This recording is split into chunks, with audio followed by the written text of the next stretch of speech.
If you love Baltimore sports, you'll love WNST.net. And looking ahead to the NFL draft, certainly a lot is still up in the air, a lot of unknown, and it would seem that the only spectacle that we have left. You guys were talking a little bit earlier about the fact that it seems that it's left fans kind of cold. Is it the absence of free agency? Is it a general disdain for what's going on? Or I don't feel that. I don't. Oh, get that we sense. do. See, you're too far into it. I know there's the disdain. Now, I've It's been like doing this these for guys 15 years. I have never heard or felt or seen less interest in a draft in Baltimore. Really? And I don't think it has much to do with the fact that we're drafting 26 because, 26 is a magic number. We drafted Ray Lewis there there. you go. We're just not – I asked in the staff meeting, last week and this week, I said, hey, we're doing a show at Billick. We're doing a draft thing.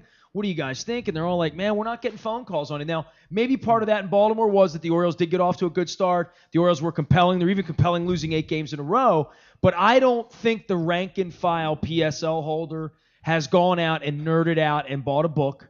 I don't know that they even nerded out about the schedule today because, quite frankly, I think as a fan, Brian, I'm 42 now. I've lived through 2 awful, stupid baseball strikes. I've seen an awful, stupid NBA strike, and I've seen an NHL strike wipe out a whole year. I've seen a World Series get wiped out now. We've seen most of the summer of 81 get wiped out. You get to be my age or older, dare I say your age, you've seen it. You have lived through 2 NFL strikes where they really haven't played. So to think that because there's a lot of money, to me, that's just more money they're going to fight over. And I've heard people in your position be confident. I'm not confident that they're going to figure this thing out. They'll get it figured out. They will. And now, it might be 11th hour. That's the frustrating point for me.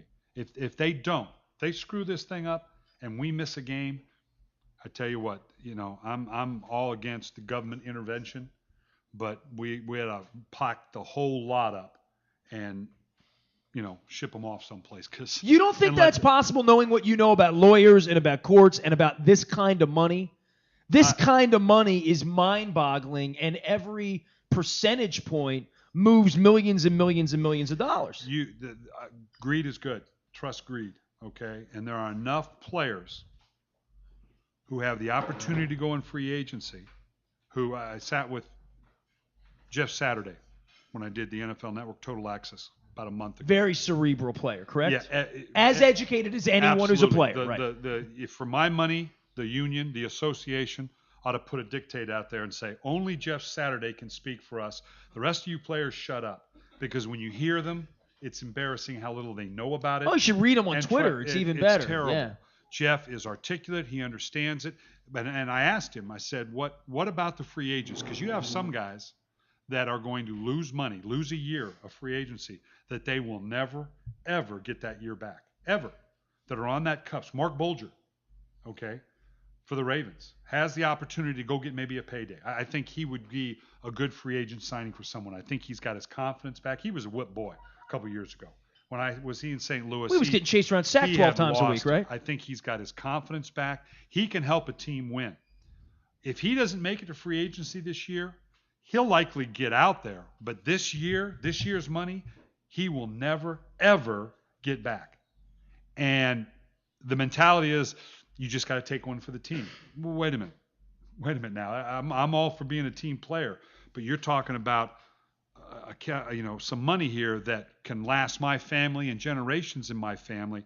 So that alone, the greed of that tells me it will get it done, and that the players will eventually figure out they deserve appropriate cut, they deserve to be compensated, but they're going to have to figure out that they hold no cards. The owners can absorb if we didn't play and amortize it over the next 20, 30 years.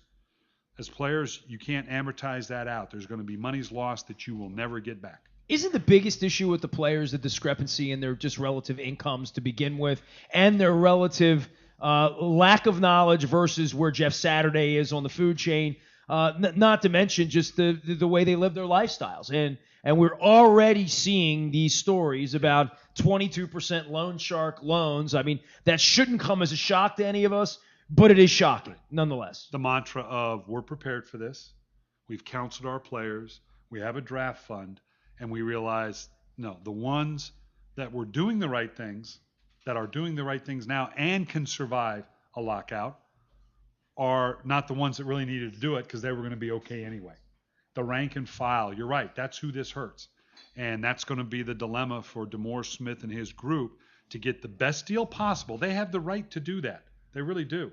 But there can be some damage done here, certainly damage to the game. But there are going to be players who, regardless of how big a piece of pie the union ends up getting for the players, over the life of their contract, they will not get back what they've lost. If you love Baltimore sports, you'll love WNST.net.